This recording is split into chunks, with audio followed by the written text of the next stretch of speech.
அனைவருக்கும் வணக்கம். இன்றைக்கி இந்த அறிவோம் ஆன்மீகம் என்ற ஜோதிட சேனலில் நாம் ஆலயங்களும் அதன் அற்புதங்களும்ன்ற தலைப்பில் இன்றைக்கி ஒரு சிவஸ்தலமை பற்றி நம்ம பார்க்க போகிறோம். சரிங்களா? இந்த சிவஸ்தலம் அப்படின்றப்போ இந்த ஆலயத்தில் பார்த்திங்கன்னா பல அற்புதங்கள் நிகழ்ந்து கொண்டிருக்கிறது, நிகழ்ந்து கண்டு இருக்கும்ன்ற அற்புதங்கள் நிறைந்த ஒரு ஆலயம். அதாவது எப்படி சொல்லலாம்னா 6 தெய்வங்கள் தம்பதிய சமேத அருள் பாலிக்கிறது, விஷங்களை எல்லாம் நீக்கக்கூடியதும், வாதம் சம்பந்தப்பட்ட பிரச்சனைகள் நீக்கம் பெறும் ஸ்தலமாகவும், அது மட்டும் இல்லாத திருமணத்தடை, செவ்வாய் தோஷம் மற்றும் வேலை அதுக்கப்புறம் புத்திரர்கள் பாக்கியம், அது மட்டும் இல்லாத விஷக்கடிகள் ஏற்படுகின்ற இந்த நோய்கள்லாம் தீர்க்கக்கூடிய ஒரு அற்புத ஸ்தலமாக விளங்கும் முசிறி அருகில் உள்ள துடையூர் விஷமங்களேஸ்வரர் ஆலயத்தை பற்றி இன்றைக்கி நம்ம இந்த பதிவில் நம்ம பார்ப்போம். சரிங்களா? ஸோ இந்த ஆலயங்கள் பல அற்புதங்கள் நிறைந்த ஒரு ஆலயமாக திகழ்ந்து கொண்டிருக்கிறது. ஒரு காலத்தில் இது பார்த்திங்கன்னா கிட்டத்தட்ட 2000 ஆண்டுகள் பழமை வாய்ந்த ஆலயம். ஒரு காலத்தில் இந்த ஆலயத்தில் ஒரு பூஜை, ஒருவேளை பூஜை, காலசந்தி பூஜை அப்படின்வாங்க. அந்த பூஜை செய்யறதுக்கே தீபங்கள் ஏற்றத்துக்கு 8 லிட்டர் எண்ணெய் தேவைப்படுமா. இன்றைக்கி அது கொஞ்சம் ஓரளவுக்கு குறுகிய நிலையை இந்த ஆலயம் வழங்குறதுல ஒரு குறிப்பிடத்தக்கது நம்ம சொல்லலாம். சரிங்களா? ஸோ இப்போது இந்த ஆலயத்துக்குள்ளே நம்ம போகலாம். இந்த ஆலயமானது எங்கே இருக்குது அப்படின்னு பார்த்தோம் அப்படின்னா, திருச்சியில் முசிறி அருகில் இந்த ஆலயம் அமைந்திருக்குதுன்னு சொல்லலாம். சரிங்க? முசிறி பக்கத்தில் துடையூர் அப்படின்ற ஊர், ஓகேங்களா? அங்கே இந்த ஆலயம் இருக்குது. திருவாசின்ற கிராமம் பக்கத்தில் 1 கிலோமீட்டர் தொலைவில் இருக்குது. உங்களுக்கு சமயபுரம் டோல்கேட்லேருந்து 15 கிலோமீட்டர் தொலைவில் இந்த ஆலயம் இருக்குதுன்னு நம்ம சொல்லலாம். சரிங்களா? ஸோ இந்த ஆலயத்தோட சிறப்புகள் என்ன அப்படின்னு, இங்கே இருக்க சுவாமியினோட பேர் அப்படின்னா விஷமங்களேஸ்வரர் அப்படின்ற பேர். ஸோ அம்பாளோட பேர் என்னன்னு பார்த்தோன்னா மங்களநாயகி, மங்களாம்பிகை, வீரமங்களேஸ்வரின்றது இது மூலரோட பேர். ஓகேங்களா? சரி, இந்த ஊரில் இருக்க அற்புதங்கள் என்ன அப்படின்றத இப்போது ஒன்று ஒன்றா நம்ம இப்போ பார்க்குறோம். ஃபஸ்ட்டு இந்த ஊருக்கு இந்த விஷமங்களேஸ்வரர் சுவாமிக்கு விஷமங்களேஸ்வரர் பேர் வர்றதுக்கான காரணம் என்ன அப்படின்றத இப்போ நம்ம பார்க்கலாம். சரிங்களா? ஸோ விஷமங்களேஸ்வரர், இதாவது இந்த ஆலயத்துக்கு 2 சிறப்புகள் சொல்லலாம். முதல்ல நம்ம பார்த்தோம் அப்படின்னா, இந்த ஆலயத்தில் ஒரு சிவபக்தர் ஒருத்தர் தினமும் இங்கே இருக்க சிவனை வழிபட்டு அதுக்கப்புறம் தான் அவர் எந்த ஒரு வேலையை அவர் செய்வாராம். அப்படி இருக்கும் பட்சத்தில் ஒரு நாள் இவர் சுவாமியை தரிசனம் பண்ணிவிட்டு பிரதட்சணம் வரும்போது ஒரு அரவம் பாம்பு அவரை கடிச்சிடுது. ஸோ அந்த பாம்பு கடிச்சிடுறதுனால, நான் உன்னையே நினச்சிருக்கேனே, எனக்கு இப்படி பண்ணிட்டே அப்படின்னு சொல்லிட்டு அங்கேயே உன்னுடைய நீயே கதின்னு சொல்லிட்டு அப்படியே சுவாமியோட விழுந்துடுறார் மயக்கமாக.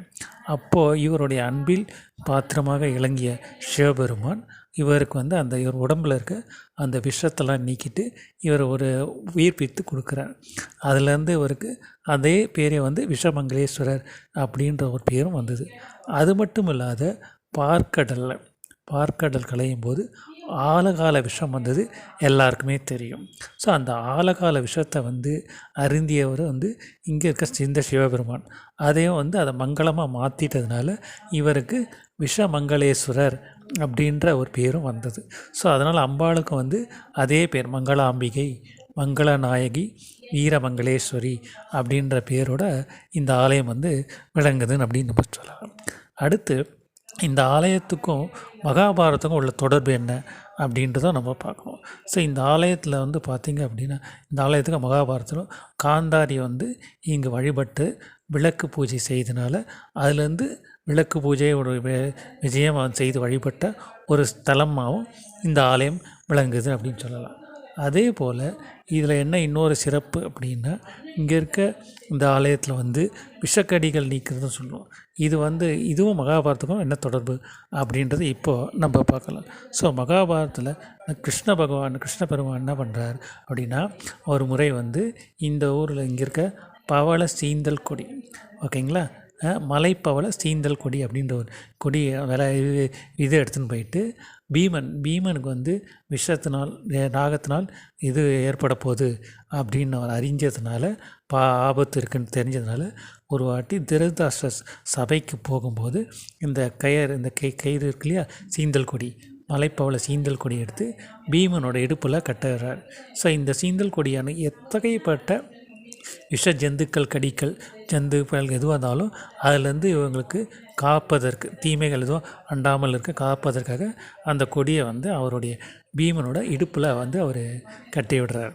ஸோ அது கட்டி விடுறதுனால அதை பார்த்த காந்தாரி வந்து தன் மகன் துரியோதனனுக்கும் வந்து அதை கட்ட சொல்கிறாங்க. சரின்னு சொல்லிவிட்டு துரியோதனுக்கும் அது வந்து இந்த இடுப்பில் வந்து அந்த கயிறை வந்து கட்டி விடுறார். ஸோ அப்படி கட்டி விட்டோடனே ஒரு வாட்டி ஒரு சனிக்கிழமையப்போ துரியோதனன் குளிக்கும்போது, எண்ணெய் தேய்ச்சி குளிக்கும்போது காந்தாரியோட கைப்பட்ட அந்த கயிறு, அந்த இடுப்பில் கட்டினார்னா கயிறு அறந்து விழுந்துடுது. ஸோ அந்த அறந்து விழுந்ததுனால அந்த அவரோட உடம்புல அந்த கொஞ்ச நாள் இருந்ததுனால அவருக்கு வந்து அந்த ஆயுள் வந்து துடைப்பகுதியில் அதிகமாக இருந்ததால் அது ஆயுள் பகுதியாக அது இதுவாகிடுச்சு. இதை இந்த கயிறு அருந்துட்டவுடனே இதை கண்டு பயந்த காந்தாரி வந்து இன்னும் இதுக்கு என்ன பரிகாரம் செய்யலாம் அப்படின்றதுக்காக வந்து இவங்க என்ன பண்ணுறாங்க அப்படின்னா, ஒரு முனிவர், அதாவது அவர் எப்படி காந்தாரி என்ன பண்ணுறதுன்னு தெரியாமல் அசலனி சுமித்ர மகரிஷி அப்படின்றவர் போயிட்டு அவர்கிட்ட கேட்குறாரு, அதுக்கு என்ன பரிகாரம் பண்ணலாம் அப்படின்னு. அப்போ அவர் என்ன சொல்கிறார் அப்படின்னா, ஊர் துடை அப்படின்ற ஊரில் போயிட்டு இந்த சிவபெருமானை வணங்க. அந்த ஊருன்றது பின்னாடி வந்து அது வந்து வெறும் ஊர் அப்படின்றதான் இந்த ஊருக்கு வந்து முதல்ல துடையூருக்குன்றத பேர் இருந்தது.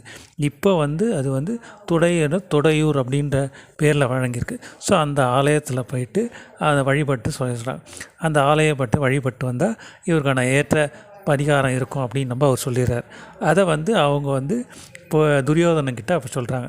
துரியோதனன் அதை வந்து சரியாக வந்து காதில் வாங்கி அலட்சியப்படுத்தி விட்டுறார். அதே மாதிரி அந்த மகாபாரத போர் நடக்கச்சே, குருட்சேத்திர போர் அப்போ நடக்கச்சே வந்து காந்தாரி வந்து இதை வந்து அவருக்கு துரியோதனுக்கு திரும்பி ஞாபகப்படுத்துகிறார்.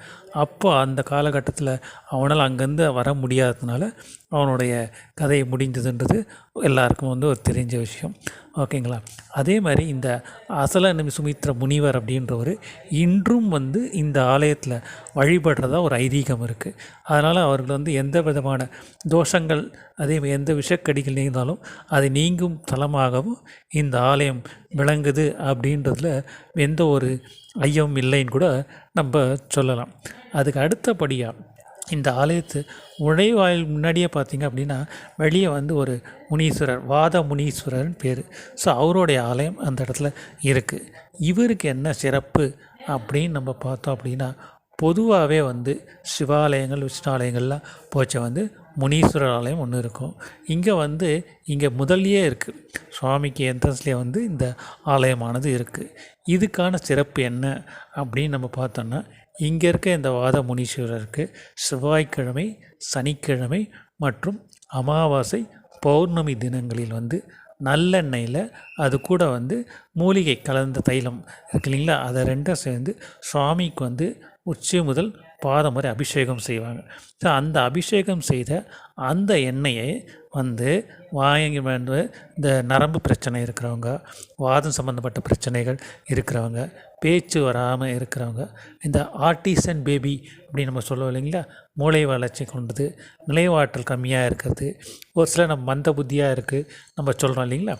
ஸோ இந்த மாதிரி பிரச்சனை உள்ளவர்களுக்கு இந்த செவ்வாய்க்கிழமை, சனிக்கிழமை மற்றும் அமாவாசை மற்றும் பௌர்ணமி தினங்களில் இங்கே இருக்க இந்த வாத முனீஸ்வரருக்கு இந்த எண்ணெய், நல்லெண்ணெயும் இந்த மூலிகை கலந்த தைலம் அதை பண்ணுற அபிஷேகம் பண்ண அந்த எண்ணெயை வாங்கிட்டு வந்து அதை வந்து ஒரு மண்டலம் 48 நாளுக்கு நைட்டில் படுக்கிறதுக்கு முன்னாடி எந்த இடம் பாதிக்கப்பட்டு இருக்குதோ, சரிங்களா, எந்த இடம் பாதிக்கப்பட்டு இருக்குதோ அந்த இடத்துல அந்த எண்ணெயை தடவிட்டு ஒரு ஸ்பூன் வாயில் ஊற்றிட்டு வந்தோம் அப்படின்னா 48 நாளில் வந்து குணமாகும் அப்படின்றது இன்றும் அந்த ஆலயத்தில் கண்கூடாக காணும் காட்சியாக இருக்குது அப்படின்றதுல எந்தவித சந்தேகமும் இல்லை அப்படின்னு நம்ம சொல்லலாம். அத்தகைய சிறப்பு மிக்கது இந்த சிவாலயம்.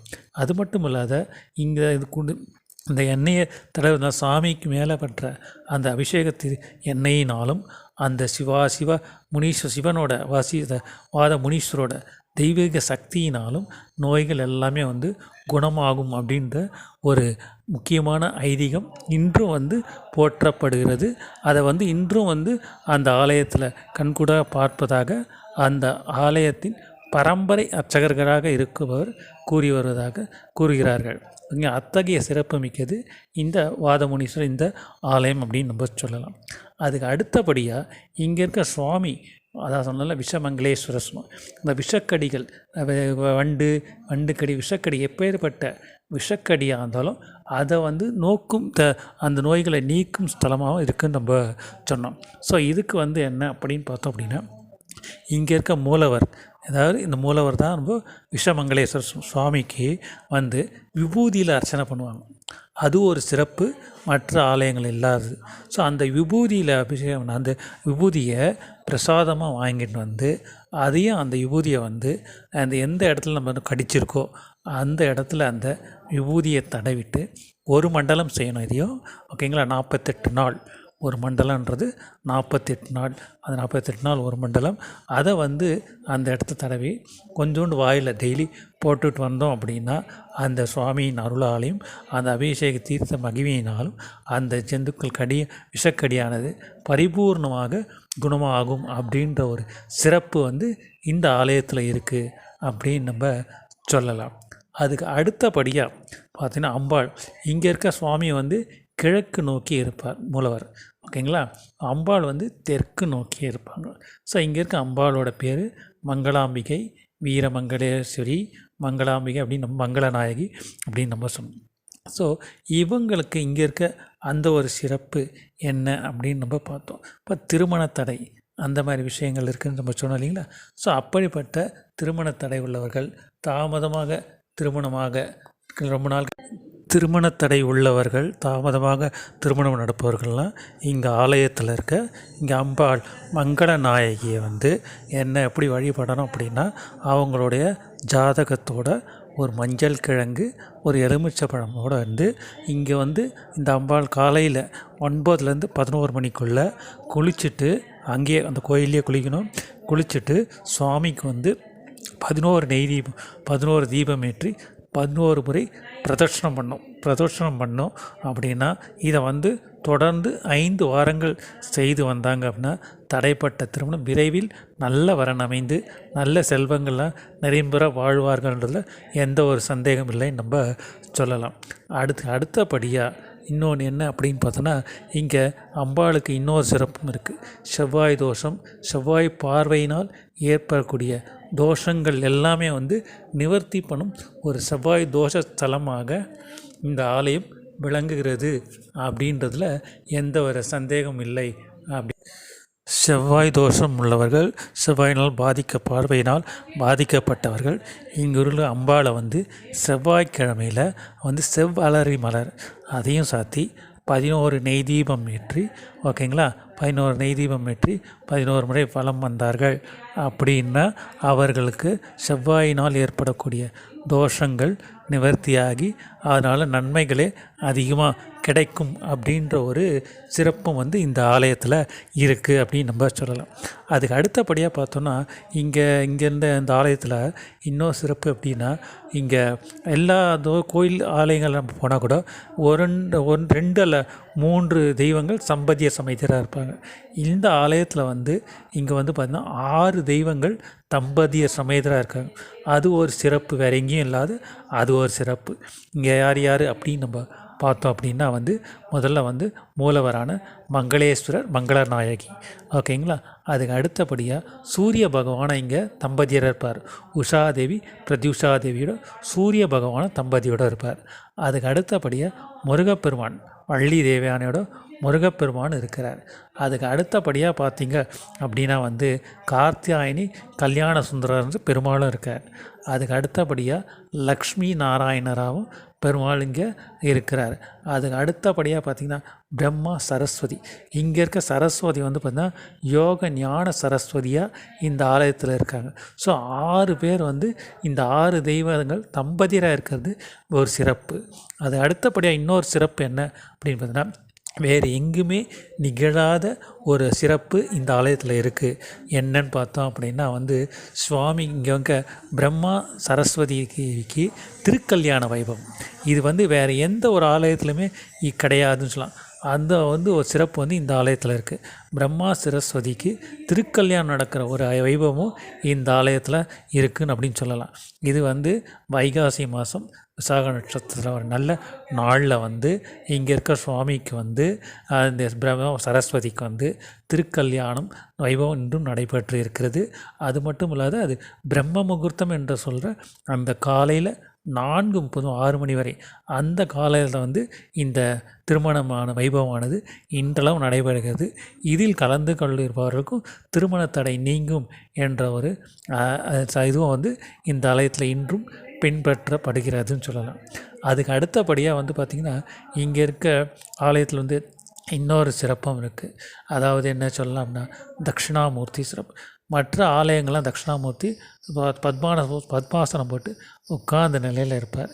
இந்த இருக்க ஆலயத்தில் வந்து இங்கே இருக்க தட்சிணாமூர்த்தி எப்படின்னு பார்த்தோம் அப்படின்னா நின்ற கோலத்தில் கையில் வந்து வீணை, ஓகேங்களா, அதை வீணாதர சண்டால தட்சிணாமூர்த்தினே பேர் இருக்குது.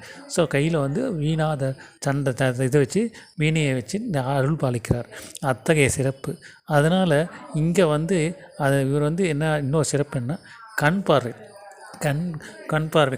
நரம்புகளால் கண் பார்வை பாதிக்கப்படுதுன்னு சொல்லியா, கண்களால் நரம்புகளால் ஏற்பட்ட பிரச்சனைகள், கண் பிரச்சனைகள் எல்லாமே, நரம்புகளால் ஏற்படும் கண் பிரச்சனைகள் எல்லாமே வந்து தீர்த்து அருள் பாலிக்கும் நல் இதுவாக இங்கே இருக்க தட்சிணாமூர்த்தி விளங்குறார்ன்றது ஒரு சிறப்பு இருக்குது. அது மட்டும் இல்லாத தாளம் பிறந்த ஊர் அப்படின்றதுக்கு இந்த ஊருக்கு ஒரு சிறப்பு இருக்குது, ஓகேங்களா. இது வந்து துடை அப்படின்றது துடையூர்னது, அதுதான் வந்து தொடை சம்மந்தப்பட்ட இதெல்லாம் திரும்ப தொடையூர்ன்று இன்றைய காலத்தில் வந்து மருவி இருக்குன்னு கூட நம்ம சொல்லலாம். அது ஒரு சிறப்பு. அதே மாதிரி இங்கே இருக்க சரஸ்வதி பார்த்திங்க அப்படின்னா நின்ற கோலத்தில், அதாவது பத்மாசனத்தில் உட்கார்ந்துருக்க மாதிரி கையில் வந்து வலது கையில் அபயமுத்திரையோடு கமண்டலத்தோடு கையில் அது மட்டும் மணிமாலையோட, அது மட்டும் இல்லாத சுவடிகள் கையில் ஏந்தியவாறு அவங்களுக்கு காட்சி தரது ஒரு சிறப்பு. ஞான யோக சரஸ்வதியாக அருள்பாலிக்கிறார். வேறு எங்கேயும் மற்ற இடத்துல இருக்க மாதிரி இந்த இடத்துல வந்து இந்த அம்பாள் கையில் வீணை கிடையாது, ஓகேங்களா. அது ஒரு சிறப்பு வந்து இந்த ஆலயத்தில் இருக்குது அப்படின்னு நம்ம சொல்லலாம். அதுக்கு அடுத்தபடியாக வந்து இங்கே இருக்க சுவாமிக்கு இந்த யாருக்கு விஷகண்டேஸ்வரர், அவருக்கு வந்து விஷமங்களேஸ்வரர் அப்படின்ற பேர் இல்லையா. ஸோ இவருக்கு வந்து இந்த விஷக்கடியால் ஏற்படுறது தோஷம் நோய்கள் தீர்க்கிறதுக்கு சொன்னோம் இல்லைங்களா. அதே மாதிரி இங்கே ஒரு தாம்பாளத்தட்டில் வந்து அவருக்கு வந்து 12 நெய் தீபங்கள் ஏற்றி பிரார்த்தனை பண்ணிக்கணும் அப்படின்னா கேட்கும் வரம் எல்லாமே கிடைக்கும். அது மட்டும் இல்லாத இன்னும் இந்த நம்ம இப்போ சொல்கிறோம்ல கந்திஷ்டி, பொறாமையில் பேசுகிறாங்க, குரோதம், பகை, வெறுப்பு இதெல்லாம் இருக்கு இல்லையா, அத்தகையப்பட்ட அந்த நிலைகள் இன்னல்கள்லேருந்து விடுவிப்பவராகவும் இங்கே இருக்க இந்த சுவாமி விளங்குறார் அப்படின்றதுல எந்தவித சந்தேகம் இல்லை அப்படின்னு நம்ம சொல்லலாம். அந்த ஒரு சிறப்பு வந்து இந்த ஆலயத்துக்கு இருக்குது அப்படின்னு நம்ம சொல்லலாம் அவங்களுக்கு. அதுக்கு அடுத்தபடியாக பார்த்தோம் அப்படின்னா மற்றும் உள்ள சிறப்புகள் என்ன அப்படின்ற, இந்த ஆலயத்தில் பின்புறம் உள்ள ஒரு புற்று. பொதுவாகவே வந்து சிவாலயங்களில் புற்று இருப்பது ஒரு அதிசயம்தான். ஏன்னா அம்மன் ஆலயங்களில் தான் வந்து புற்று இருக்கும் நம்ம கேள்விப்பட்டிருக்கோம். இங்கே இருக்க சிவாலயங்களில் ஒரு புற்று இருக்குது. இதுக்கும் வந்து ஒரு தனி சிறப்பு இருக்குதுன்னு நம்ம சொல்லலாம். இப்போது நிறைய பேர் நம்ம படிச்சுட்டு சரியான வேலை கிடைக்காத எவ்வளோ கஷ்டப்படுறாங்க, திருமண தடை, எவ்வளோ பிரச்சனைகள்லாம் எல்லாம் இருக்குது. ஸோ அவர்கள் என்ன பண்ணலாம் அப்படின்னா, இங்கே இருக்க இந்த புற்றுக்கு திருவோண நட்சத்திரம் ஒரு மாதம் வர அந்த திருவோண நட்சத்திரத்தை அன்னைக்கு அந்த திருவோண நட்சத்திர விஷ்ணுவான அதிதேவதையும், அது மட்டும் இல்லாத காளிங்கன் மற்றும் சங்கமல்லியின் நாகத்தையும் வந்து வழிபட்டு சென்றார்களே ஆனால் அவங்களுக்கு படித்ததுக்கு நல்ல வேலை கிடச்சி நல்ல வேலையில் ஒரு முன்னேற்றம், நல்ல செல்வ வளம் தடைகள்லாம் நீங்கி வாழ்வில் உயர்வார்கள்ன்றதில் எந்தவித சந்தேகம் இல்லைன்னு நம்ம சொல்லலாம். அத்தகைய சிறப்பு மிக்கது இந்த மங்களேஸ்வரர் விஷமங்களேஸ்வரர் சிவாலயம் அப்படின்றதுல ஒரு பெருமை இருக்குது. மேலும் நம்ம பார்த்தோம் அப்படின்னா அடுத்தபடியாக நாம் இங்கே பார்த்தோம் அப்படின்னா இங்கே இருக்க துர்க்கையை வந்து சிவதுர்க்கை அப்படின்று போற்றப்படுகிறார். இங்கே துர்க்கைக்கு என்ன சிறப்பு, இங்கே இருக்க துர்க்கை அம்மனுக்கு என்ன சிறப்பு அப்படின்னு நம்ம பார்த்தோன்னா, இந்த அம்பாள் வந்து தாமரை பீடத்தில் தீஜ்வாலையோடு அமர்ந்திருக்கிறது ஒரு சிறப்பு. ஸோ அப்படி இருக்கும் பட்சத்தில் இந்த அம்பாளை வந்து இங்கே அதாவது என்ன சொல்லலாம் அப்படின்னா, வயிறு சம்மந்தப்பட்ட பிரச்சனைகள், அது மட்டும் இல்லை கர்ப்பம் சம்மந்தப்பட்ட பிரச்சனை உள்ளவர்கள் இங்கே இருக்க இந்த சிவதுர்க்கை அம்பாளுக்கு வந்து என்ன பண்ணணும் அப்படின்னா, பசு வெண்ணெய், அந்த பசு வெண்ணெயை வந்து சாத்திட்டு அதை எடுத்துன்னு போயிட்டு தினமும் இரவில் உட்கொண்டு வந்தார்கள் அப்படினால் வயிறு சம்மந்தப்பட்ட பிரச்சனைகள் நீங்கும். அது மட்டும் இல்லாத கர்ப்பம் சம்மந்தப்பட்ட பிரச்சனை இருந்தாலும் நீங்கி புத்திர பாக்கியம் அமைக்கணுன்றதுலையும் எந்த ஒரு சந்தேகம் இல்லை அப்படின்னு நம்ம சொல்லலாம். அத்தகைய சிறப்பு மிக்கது இந்த விஷமங்களேஸ்வரர் சிவாலயம் அப்படின்னு நம்ம சொல்லலாம். அதுக்கு அடுத்தபடியாக இந்த கோயில் பிரகாரத்து பின்புறத்தில் சிவபெருமான் வந்து தம்பதியர் சமேத இணைந்திருக்கும் ஒரு காட்சியாக இருக்கும். இதில் என்ன ஒரு சிறப்பு அப்படின்னு பார்த்தோம் அப்படின்னா, இந்த சிவபெருமான் வலது கையால் சின்முத்திரை காட்டியும் இடது கையால் பார்வதி தேவியை அணைத்தபடியமாக நின்றிருப்பார். அது மட்டும் இல்லாத சிவபெருமானோட இடது கால் சுண்டு விரல் அது வந்து அம்பிகை உமாதேவியாரின் வலது கால் மேலே பட்டு இருக்கும். ஸோ இதனுடைய தாத்பரியம் என்ன அப்படின்றப்ப பார்க்கச்சே கணவன் மனைவி ஒற்றுமை, அது மணப்பேறு மகப்பேறு எல்லாமே வந்து கிட்டு அந்த தம்பதியர் ஒற்றுமையாக வாழ்வார்கள் அப்படின்றதுக்கு ஒரு ஆதாரபூர்வமாக இந்த ஆலயம் விளங்குறது. இந்த அம்பாள் காட்சி சுவாமி சம்பதிய சமயத்தில் அருள் பாலிக்கிறார் அப்படின்ற ஒரு தத்துவமும் இங்கே இருக்குது. ஸோ அதனால் இங்கே இவரை தரிசனம் பண்ணுறதுனால மேலும் ஒரு அதிசயம் இந்த இடத்துல இருக்குதுன்னு நம்ம சொல்லி, அதான் தம்பதியர் ஒற்றுமை பெருகும், மகப்பேறு இல்லாதவர்களுக்கு அந்த பாக்கியம் கிட்டும் அப்படின்ற ஒரு சிறப்பும் வந்து இந்த ஆலயத்தில் இருக்குது அப்படின்னு நம்ம சொல்லலாம். அத்தகைய சிறப்பு மிக்கது இந்த சிவாலயம் இந்த ஆலயத்தில் இருக்குது அப்படின்னு நம்ம சொல்லலாம். இப்படி பல சிறப்புகளை கொண்டது தான் இந்த ஆலயம். ஸோ இந்த ஆலயம் செல்லும் வழியை வந்து மீண்டும் ஒரு முறை சொல்கிறேன், தெரிஞ்சுக்கோங்க. திருச்சியிலேருந்து முசிறி செல்லும் வழியில் ஊரில் வந்து 15 கிலோமீட்டர் தொலைவில் வந்து திருவாசின்ற ஊர் இருக்குது. அங்கேருந்து 1 கிலோமீட்டர் தொலைவில் தான் இந்த துடையூர் ஓகேங்களா, துடையூர் ஓகேங்களா, அந்த ஆலயம் இந்த ஊர் இருக்குது. அந்த ஊரில் தான் இந்த சிவாலயம் இருக்குது. விஷமங்களேஸ்வரர் சமேத மங்களநாயகி சிவன் ஆலயம் இந்த இடத்துல இருக்குது. ஸோ மக்களின் துயர் தீர்க்கும் அனைத்து தோஷங்களையும் நீக்கும் ஒரு சிறந்த ஆலயமாக இந்த ஆலயம் விளங்குது அப்படின்னு நம்ம தெரிஞ்சுக்கலாம். அது மட்டும் இல்லாத நம் வாழ்வின் துயர்கள் நீங்க இந்த நம்முடைய துயர்கள் நீங்கி துன்பங்கள் நீங்கி தோஷங்கள்லாம் பெற்று இன்பமாய் வாழ இந்த தொடையூர் உள்ள சிவாலயத்தை நாம் ஒரு முறை சென்று வழிபட்டு வாழ்வில் உயர்வோம் என்று சொல்லி இந்த தலைப்பை இத்தோடு முடிக்கிறேன். மீண்டும் ஒரு நல்ல தலைப்பில் உங்களை நான் சந்திக்கிறேன். நன்றி, வணக்கம்.